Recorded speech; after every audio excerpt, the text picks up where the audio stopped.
हाँ भाई, तो फाइनली वैकेंसी तो आ चुकी है और बहुत सारे बच्चों को कहना है कि सर पीजीडीआरडी हमारे पास नहीं है, इसलिए हम ये एग्ज़ाम तो नहीं दे रहे हैं।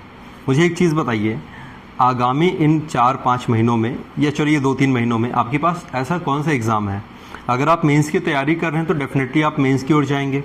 जितने भी बच्चे सिंगल डे एग्ज़ाम की तैयारी अभी तक कर रहे थे या फिर कर रहे हैं, आप एडीओ ज़रूर दें। सबसे पहली बात कि जो फॉर्म है वो भाई फ्री ऑफ कॉस्ट है, इसके लिए कोई पैसा नहीं लगना है, ठीक है। दूसरी ये बात है कि अगर आप सिलेबस को ध्यान से देखेंगे तो 65 to 66% यानी कि लगभग 2/3 2/3 जो हिस्सा है वो सेम है जो आपने प्रीलिम्स में पढ़ा है।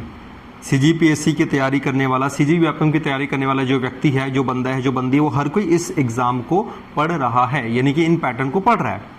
कैसे आप दिखेगा, 15 नंबर आपके इंडियन जीएस हो जाएंगे, 25 आपके सीजीजीएस हो जाएगा, राइट। 10 नंबर जो आपका हिंदी हो जाएगा और जो बचे 50 है जिसमें आजीविका है, पंचायती राज है और ग्रामीण विकास है, तो उसमें से आपका पंचायती राज पार्ट आप लोग ज़रूर पढ़ते हैं जब आप प्रीलिम्स की तैयारी कर रहे होते हैं। तो ऐसे अगर आप देखेंगे तो 65 से 67 65 to 67 यानी मैंने कहा ना 2/3 हिस्सा ऑलरेडी कवर हो रहा है। बड़ा सवाल यह है कि सर अगर हम पढ़ भी लें, अच्छा मार्क्स ले भी आए, तो 15 नंबर का जो पीजीडीआरडी वाला हिस्सा है सर वो तो ले जाएंगे। अब मुझे एक चीज़ बताइए, जब पिछला पेपर हुआ था उस दौरान भी ऐसी चीज़ें हुई थी, तब क्या आपने एडीओ का एग्ज़ाम नहीं दिया था?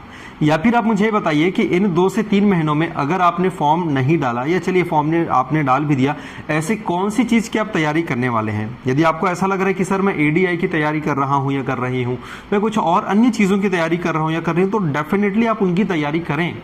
लेकिन यदि आपके पास कोई ऑप्शन नहीं है कि मुझे ऐसा लग रहा है कि नहीं सर, ना ही मैं एडीआई के लिए एलिजिबल हूँ और ना ही मुझे ऐसा लगता है कि मैं उस पोस्ट को कर पाऊंगा या कर पाऊंगी, क्योंकि एडीआई में तो दोस्त और भी कम पोस्ट हैं। अगर आप देखेंगे तो मेरे ख्याल से 25-30 जो पोस्ट होंगे, इसमें से जनरल की जहां तक है 10 से 12 या 10 से 14 के आसपास ही पोस्ट आपको वहां पर देखने को मिलेगी। तो क्यों ना आप इन 200 पोस्ट को ऐसे मान के चलिए कि भैया 100 से 120 जो पोस्ट हैं वो पीजीडीआरडी वाले बच्चे लेके चले जाएंगे। हमारे पास खाली 70-80 पोस्ट हैं, तो हम उस 70-80 पोस्ट के लिए अपनी तैयारी रखें। तो प्लीज़ आप सबसे पहले अपने मन में ये नेगेटिविटी हटा दें कि पीजीडीआरडी वालों को इतना इतना मार्क्स मिलेगा। उनके साथ भी क्या होता है ना, जब उनको पता है कि 15 नंबर हमको एक्स्ट्रा मिलने वाले हैं बोनस के रूप में, तो उनकी तैयारी भी कुछ वैसी होती है। अच्छा, मैं 60 से 65 ले आता हूँ, फिर 15 नंबर तो मुझे वैसे ही मिलने वाले हैं। तो ये थोड़ा सा एक साइकोलॉजिकल जो है माइंडसेट उनका भी होगा, तो आप इसका एडवांटेज ज़रूर उठाएं। एक और चीज़ आपको कहना चाहूँगा, ऐसे जितने भी युवा, जैसे जितने भी विद्यार्थी हैं, वो अगर ये सोचने लगे कि भाई ठीक है हम तो पीजीडीआरडी के चक्कर में, मतलब ठीक है उनको देने दो, हमसे ना हो पाएगा, हम तो नहीं दे रहे। आप सोचो, जो कभी 1 लाख होने वाली थी संख्या कि 1 लाख विद्यार्थी फॉर्म भरते, वो घटते घटते घटते 50,000 हो जाएगा। और खुदा ना खास्ता कभी ऐसा लगे, बाद में पता चले जब पेपर हो जाए, उसका रिजल्ट आ जाए कि भाई पीजीडीआरडी वालों ने तो चलो निकाले, लेकिन ऐसे भी बच्चों ने निकाले जो लग ही नहीं रहा था। अच्छा भाई तेरा एग्जाम निकल गया, भाई यार गजब है। क्यों? बच्चों ने फॉर्म ही नहीं भरा था, कंपटीशन कम हो चुका था। तो ये गलती आप ना करें, फॉर्म फिल करें, तैयारी करें और एग्जाम दें। 60 दिन में कैसे होगा वो मैं यहाँ पर बताने वाला हूँ। इसको अपने 2 पार्ट में हमको क्या करने लेना है, डिवाइड कर लेना है, ठीक है। पहला जो पार्ट होगा वो ऐसा पार्ट है जो एज इट इज प्रीलिम्स के सिलेबस में है। जैसे अभी थोड़ी देर हमने पहले कहा कि इंडियन जीएस, सीजीजीएस, हिंदी और पंचायती राज, इन सबको आपको कवर करना होगा 60 दिनों में। ध्यान से समझिएगा, या चाहें तो आप पंचायती राज वाले सेक्शन को भी अलग रख सकते हैं। इंडियन जीएस, सीजीजीएस और हिंदी, इन सबको आप करिए 60 दिनों में, लेकिन एक हाफ लीजिएगा। मतलब 50 और 50 को आप डिवाइड कर दीजिए। 50 होगा आपका हिंदी, छत्तीसगढ़ और भारतीय जीएस वाले पार्ट के लिए, और इधर का जो 50 होगा पंचायती राज, आजीविका और ग्रामीण विकास के लिए, ठीक है। तो इस प्रकार से आप इसको बाइफरगेट करें। मान लेते सुबह आपने ग्रामीण विकास, आजीविका और पंचायती राज वाले पार्ट को पढ़ा, तो शाम को आप इंडियन जीएस, सीजीजीएस, हिंदी वाले भाग को कवर करिएगा। 60 दिनों में आप इनको 60 दिन दीजिए और इधर को 60 दिन दीजिए। 2-2 पार्ट में आपको कवर करना है। अगर हम बात करते हैं कि सर इंडियन जीएस को कुल 60 दिनों में कितना दिन दिया जाना चाहिए, तो आप इसको 15 से 20 दिन दीजिए, ज्यादा मत दीजिएगा। सीजीजीएस को भी आप 20 से 25 दे सकते हैं, और जो बचे जो दिन है आपको उसको हिंदी के लिए देना होगा। वहीं दूसरी ओर जब हम इधर बात करते हैं तो आजीविका को आप 20 दिन दीजिएगा, ग्रामीण विकास को भी आप 20 दिन दीजिएगा और पंचायती राज को भी आप 20 दे सकते हैं। यदि आपको ऐसा लगता है कि पंचायती राज सर मेरा अच्छा है, मैंने पहले किया हुआ है, तो निश्चित रूप से आप जो है पंचायती राज को 10 दिन दे करके आजीविका और ग्रामीण विकास को 25-25 दिन दिन 20-25 डेज आप दे सकते हैं। याद रखना कि एक साथ आजीविका ग्रामीण विकास करने मत चले जाना, क्योंकि इधर वाला सेक्शन छूट जाएगा, या एक साथ आप इन सेक्शन को मत करने चले जाना कि इंडियन जीएस सीजीजीएस कर लेते हैं बाद में हम उसको करेंगे। नहीं, ऐसा नहीं करना है। आपको दोनों को ही समान रूप से यानी कि विभाजन करना है, दोनों को आपको बाइफरगेट करना है और दोनों को ही साथ साथ पढ़ते हुए चलना है। दिन में आप 12 घंटे तो नहीं कहूंगा, लेकिन कम से कम 8 से 10 घंटे जरूर इनकी तैयारी करें। और जो तरीके जो होंगे, कौन कौन से पार्ट को स्पेशली कवर करना होगा, उसको भी मैं थोड़ा शॉर्ट में यहाँ पर बता देता हूँ। जैसे कि इंडियन जीएस की हम बात करते हैं, वहां पर क्लियरली लिखा है कि भारत की जो संस्कृति वाला पार्ट है ना, भारत का जो ऐतिहासिक भूभाग है वो वाला पार्ट आपको दिया जाएगा।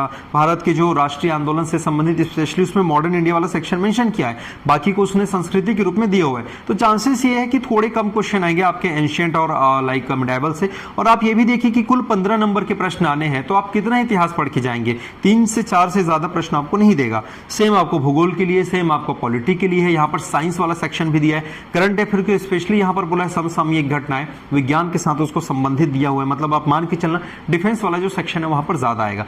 और मुझे ऐसा लगता है कि एकदम ज्यादा करंट अफेयर को आपको बहुत ज्यादा फोकस करने की भी ज्यादा जरूरत नहीं। 15 में से 2 से 3 या 4 क्वेश्चन ही वो आपको देगा। तो बेटर कि आप स्टैटिक वाला जो पोर्शन पहले आपने पढ़ा हुआ है उसको ज्यादा ध्यान दें, छत्तीसगढ़ वाले सेक्शन को ध्यान दें, और हिंदी के जो क्वेश्चन है जिसमें ज्यादातर आपके शब्द हैं, वर्ण है, और कुछ वहां पर गद्यांश वाला पार्ट भी वहां पर दिया हुआ है सिलेबस में, तो आप उसको कवर कर सकते हैं। आजीविका की यहां पर हम बात करते हैं तो वहां पर भी आपको जो बेसिक चीजें जो पहले दिया जाता था, जैसे बैंकों से संबंधित हो गया, आपका मार्केटिंग वाला जो पार्ट हो गया, वाणिज्य वाला जो पार्ट हो गया, वो आपको दिया जाएगा। स्व सहायता समूह से संबंधित दिया जाएगा। एनआरएलएम की जो योजनाओं से संबंधित है वहां से आपको प्रश्न जो देखने को मिलेगा। और लास्ट वाला जो पार्ट है पशुधन से संबंधित है। तो जैसे पहले सिलेबस था, सेम आप ग्रामीण विकास की बात करेंगे तो ग्रामीण विकास में थोड़ा सा अपडेट इसलिए आ जाता है क्योंकि योजनाओं में आपको नए नए लाइक जो सरकार की जो डेटा है वो आपको देखने को मिलेगी। उसमें किसी को लाभों की जो संख्या है कहीं ज्यादा है कहीं कम है, लाभार्थियों की संख्या हो गई है ना। तो बहुत सारे ऐसे पार्ट होते हैं जो थोड़ा सा डेटा वाइज जो चेंज होते रहते हैं, आप उसको देखना पड़ेगा।